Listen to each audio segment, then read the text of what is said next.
Galera, olha só para trazer aqui rapidinho para vocês que a CBF se manifestou, a CBF trouxe aí uma atualização com relação ao Rafinha e confirmou a lesão do atacante do Brasil.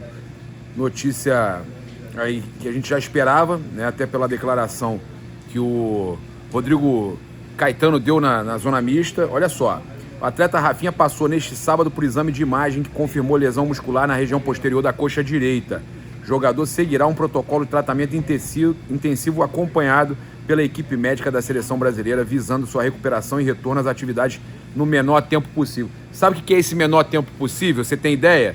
É se o Brasil avançar, meus amigos. Se o Brasil passar até quarta, semifinal, talvez mais semifinal, né? E vale até dizer o seguinte para vocês: essa Copa do Mundo tá cheia de coisa estranha acontecendo, né? Não sei quanto é que já tá o jogo aí que eu parei aqui para gravar para vocês, mas já tava 1-0. 1-0 pro Costa do Marfim contra a Alemanha, meu parceiro. Como é que pode isso? Pois é, tava 1-0. Não sei como é que vai terminar o jogo, mas só comentando com vocês que a Copa tá meio maluca. Mas é isso. Tá? Se o Brasil chegar numa fase muito avançada, pode ser que a gente tenha o Rafinha. Não foi cortado da Copa, ele continua com o grupo, continua fazendo tratamento, mas não se tem certeza se ele será ou não aproveitado, né? Vai depender do Brasil ir avançando. Olha só, o Neymar deu mais um passo importante na sua recuperação. Em New Jersey, o camisa 10 realizou um trabalho com bola ao lado de Alexandre e voltou a participar de atividades no gramado sob acompanhamento da comissão técnica. Ainda sem estrear no Mundial, o atacante segue em processo de recuperação da lesão na panturrilha que o tirou dos primeiros compromissos da seleção. A expectativa é que Neymar continue evoluindo fisicamente nos próximos dias para aumentar suas chances de ficar à disposição de Carlo Ancelotti.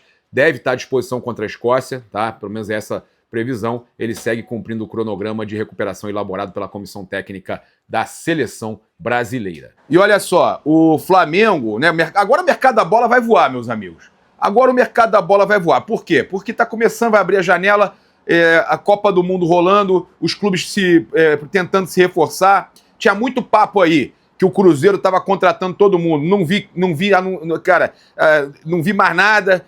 Primeiro momento, assim que saiu que o Flamengo ia enfrentar o Cruzeiro, só se falava que o Cruzeiro ia contratar todo mundo, um monte de torcedor, cobrando até a diretoria do Flamengo, e eu falando para vocês, olha, o Flamengo vai contratar, o Flamengo vai fazer scout, o Flamengo vai fazer contratação de oportunidade, né? E o Flamengo vai buscar algum jogador, mesmo que seja parcelado, com uma entrada, né, e um parcelamento, mas o Flamengo vai buscar uma contratação boa. O Flamengo tem condição de fazer uma contratação boa, o próprio BAP falou que tem, só que o Boto vai ter que fazer uma operação diferente, parcelando. Tá? Então, olha só, a gente tem aqui a notícia, inclusive, do jornalista do Alexander Vieira, tá? Informação do Alexander Vieira que o Flamengo teria avançado por David Romero e que José Boto conduz a negociação. E aí eu tenho informação aqui, tá? Respeito a informação do Alexander, mas o que me passaram é que o nome do atacante que o Flamengo, sul-americano, que o Flamengo está negociando, um atacante jovem em atividade no futebol argentino, é outro, não é o David Romero do Tigre, tá? Que o Flamengo também está negociando com ele, mas o nome que teria avançado é outro, que não foi revelado o nome ainda, tá? Então fica ligado nisso, tem a possibilidade de David Romero, tá? A matéria que saiu, mas inclusive que estava no Rio de Janeiro esses dias, e tem a possibilidade também da contratação de um outro atacante, tá? Então, segundo o Alexander Vieira, diretor esportivo rubro-negro, apresentou projeto ao staff de David Romero, enquanto o Tigre faz jogo duro para negociar o atacante, tá? Informação da RTI Sport também, tá? Informação trazida também pela RTI Sport. As negociações ainda estariam em fase inicial, mas já avançaram para etapas consideradas importantes nos bastidores. Na última semana, o dirigente português se reuniu com empresários do centroavante para apresentar o projeto esportivo do clube e explicar como o atleta se encaixaria no planejamento para as próximas temporadas. Internamente, o Flamengo entende que David Romero reúne características que agradam a comissão técnica e, ao mesmo tempo, oferece potencial de valorização, ou seja, para o Flamengo depois ganhar com uma eventual nova negociação. Jogador jovem, tá? A diretoria avalia que o atacante pode gerar retorno esportivo imediato sem abrir mão de uma possível venda relevante nos próximos anos, tá? Então, o José Botto está conduzindo aí, segundo essas informações, a negociação. A sinalização recebida aí pelos representantes foi considerada positiva, tanto que o Flamengo já definiu profissionais para seguir as conversas diretamente com o Tigre, buscando acelerar uma possível negociação antes da abertura oficial da janela de transferências. Outro detalhe que chamou a atenção nos bastidores foi a presença do atacante, então, no Rio de Janeiro, foi aquilo que eu falei com vocês. Tá? Então, o Tigre dificulta, como todo mundo que negocia com o Flamengo, né, dificulta, e aí a gente trazendo para vocês essas situações aí. A equipe argentina deseja 5 milhões de dólares para liberar o centroavante. O valor é visto como compatível com a valorização recente do atleta, que vive aí grande momento e se consolidou como uma das principais referências ofensivas do campeonato argentino. Além do Flamengo, clubes de diferentes mercados monitoram a situação de David Romero. Equipes como Boca Juniors, Austin FC, Cruz Azul, Toluca e Cagliari, né, acompanham o atacante, aumentando a concorrência por um jogador que soma aí 11 gols em 18 partidas pelo Tigre e possui contrato válido até dezembro de 2030, tá? Então, essas são as informações aí envolvendo o David Romero. Ah, mas Paparazzo, tem alguma coisa certa? Tem alguma coisa para a gente realmente levar em consideração? Tudo isso aí é importante a gente trazer para mostrar que o Flamengo está no mercado, tá? Olha só, uma outra informação importante da gente trazer aqui é que o Jorge Carrascal, eu já falei para vocês que a diretoria estava decepcionada, o fato dele não jogar, não valorizar na Copa do Mundo, o Flamengo contando aí que poderia negociar o jogador. O Jorge Carrascal pediu para deixar o Flamengo após a competição, né, após a disputa da competição pela Colômbia, se é que ele vai entrar em campo também, né? Segundo aí o Flazueiro, nosso amigo Flazueiro, Flamengo aceita negociar o atacante colombiano, mas apenas com clubes do exterior. Então o Flamengo definindo aí a situação de venda do Jorge Carrascal. A diretoria descarta qualquer transferência para equipes brasileiras, evitando reforçar concorrentes diretos. No passado, o Flamengo recusou uma proposta de 20 milhões de euros. Eu lembro que foi o que trouxe essa informação na época também, exclusiva, né? 118 milhões de reais do Olympique de Marseille. O Flamengo não aceitou. A gente trouxe essa informação na mesma época que também estava vindo proposta pelo Léo Pereira. Tá? O cenário mudou, uma nova oferta internacional vai ser analisada e o Flamengo pode sim negociar o Jorge Carrascal. Falar um pouquinho aqui agora dessa preparação do Flamengo já para a viagem lá para Portugal. A gente tem a joia do Sub-16, né, treinando com o elenco principal, uma grande joia do Flamengo. É impressionante esse garoto, tá aí muito bem avaliado, tá? Na reapresentação do Flamengo para a intertemporada, uma das novidades foi a presença de Rafinha. Outro que está muito bem também é o Josmar, tá, gente? Josmar, guardem esses nomes, jogadores aí que estão surgindo como grandes revelações. Josmar, inclusive, o Vene trouxe que ele deve viajar para Portugal, tá? Aí, ó, a oportunidade faz parte do processo de integração entre a base e os profissionais e reforça a confiança do clube no talento do atleta, né, do Rafinha, que a gente está falando aqui, jogador que veio do Sub-16. Rafinha vai ganhando experiência e vivendo os primeiros contatos com o grupo principal rubro-negro. Cara, impressionante, tá? A informação do Ângelo Furtado, repórter.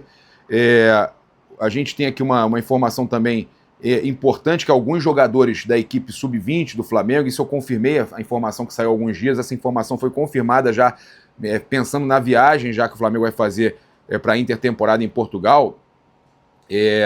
Um deles aí que eu falei é o Josmar, atacante aí, destaque do Sub-20, com 8 gols em 21 jogos pelo Flamengo nesta temporada. A diretoria entende que o atleta de 17 anos possui características que podem agregar ao elenco durante este período de treinamentos em Portugal. Então, Flamengo levando aí o Josmar, tá? Mais uma notícia importante para a gente trazer aqui é que o meia Nicolás de la Cruz pode ser uma das novidades da seleção uruguaia para o duelo contra Cabo Verde, né? Segundo Bruno Lemos, trabalha lá com Mauro Santana, o jogador do Flamengo tem boas chances de iniciar a partida entre os titulares.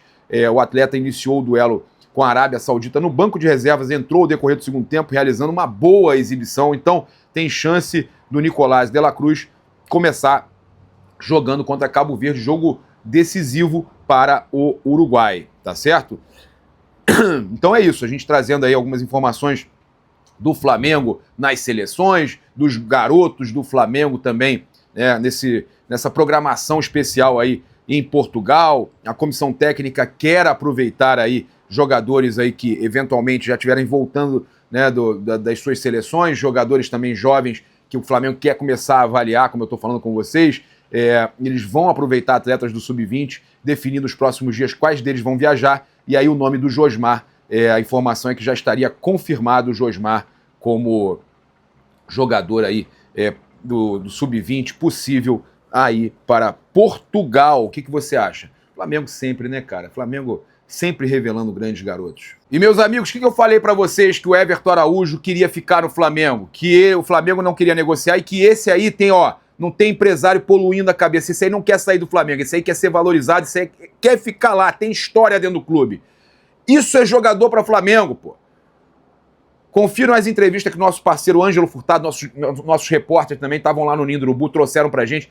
Olha que espetáculo, tá? O Everton Araújo falando sobre proposta que não aceitou, né? Falando do sonho no Flamengo, que é ganhar Mundial. Cara, esse garoto aí, falou do Léo Nanete, vou deixar com vocês pra gente finalizar essas entrevistas com o Everton Araújo, que estão espetaculares. Eu acho que não tem um nome específico, que é todo um processo, né? São vários jogadores que eu me espelho e que eu aprendo cada dia mais. Outros jogadores que já saíram, como o Gerson, como o Davi Luiz. Todos esses jogadores me fizeram aprender bastante. Mas hoje no elenco, o cara que eu converso bastante, que eu aprendo muito, é com certeza o Jorginho. Não só ele, como o Pulgado, a posição também. E agradeço pelas dicas, pelos conselhos e estou evoluindo cada vez mais. Everton, pode ir, o Flamengo teve um primeiro semestre meio conturbado, né? Teve troca de treinador, enfim, eliminações também, teve o título carioca. Depois desse período de férias, como é que foi esse primeiro dia de vocês aqui no CT e como fazer também para que a segunda parte da temporada seja um pouco mais tranquila, né? E chegando no final do ano, podendo comemorar de novo os títulos?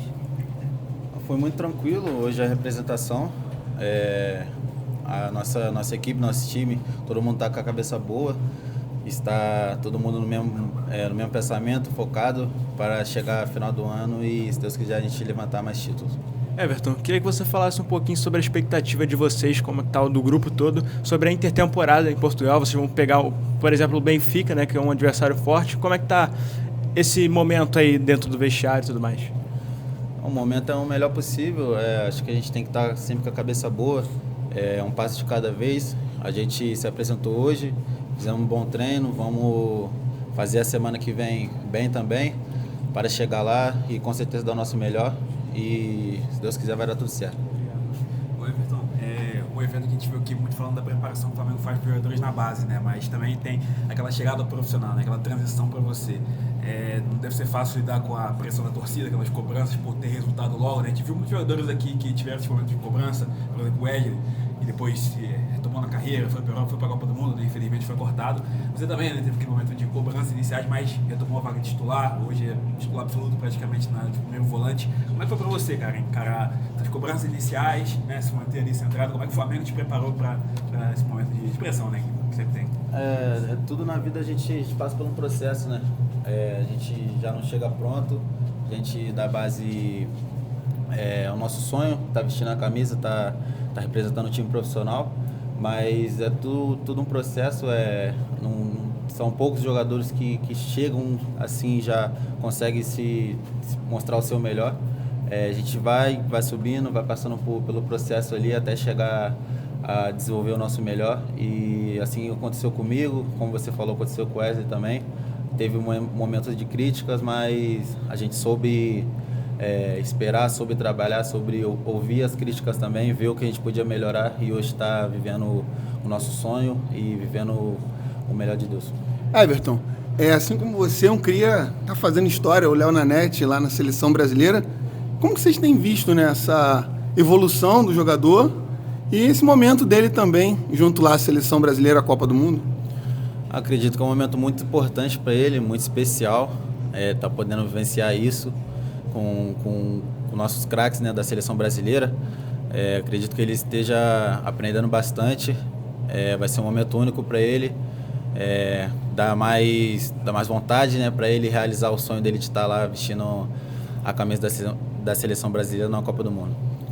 Everton, você citou ali que você estava com um pé fora do Flamengo, né? Tinha um empréstimo quase acertado. Acabou que o rumo mudou, assim. Queria entender se teve algum momento que você compreendeu que seu futuro ficaria aqui mesmo no Flamengo. Como é que foi esse momento de, tipo assim, não, eu estava quase fora, mas tive essa chance, vou aproveitar. E se teve algum momento que você de fato olhou e falou, não, eu acho que meu futuro está aqui. Então, na verdade, eu nunca tirei a cabeça daqui do Flamengo, né? Chegou a proposta de outro time, mas eu não queria ir, não queria ir, mas chegou e aí eu precisava ir porque não tinha espaço aqui no time profissional, mas a verdade é que eu não queria ir e como eu falo, Deus prepara tudo da maneira que tem que ser e as coisas foram acontecendo do jeito que tem que ser e aí eu fui ganhando minha oportunidade, fui evoluindo, fui subindo e estou aqui até hoje, graças a Deus. Everton, qual é o teu maior sonho no Flamengo? Meu maior sonho no Flamengo? Acho que ganhar o Mundial, né? Ganhar o Mundial, com certeza. Tive a oportunidade de ser campeão da Libertadores, do Brasileiro. Fico muito feliz, muito grato por tudo que eu passei, por tudo que eu vivi, que eu estou aprendendo. Mas eu acho que é o sonho de todo jogador daqui do Flamengo. Nesse momento, acho que ser campeão do Mundial, que ano passado faltou pouco, né, pra gente. Mas acredito que no momento certo ele vai vir. Beleza. Sua relação com o Léo Jardim? Você virou um homem de confiança do Leonardo Jardim. Como é que foi essa virada de chave da sua com o Léo Jardim? O que ele tem te passado? Como é que tem se visto essa nova fase? A relação muito boa, assim como todos os jogadores. Acredito que ele me deu uma sequência maior e aí eu pude mostrar mais o meu futebol. Fico feliz, agradeço a ele por isso, por estar aprendendo cada vez mais e espero que eu continue jogando, né? Beleza. É isso, convido você a seguir, curtir, compartilhar em todas as plataformas. Você que está no YouTube, convido a se inscrever aqui embaixo, acionar a notificação no sininho, deixar aquele like maroto no vídeo. Saudações rubro-negras, isso aqui é Flamengo. Valeu!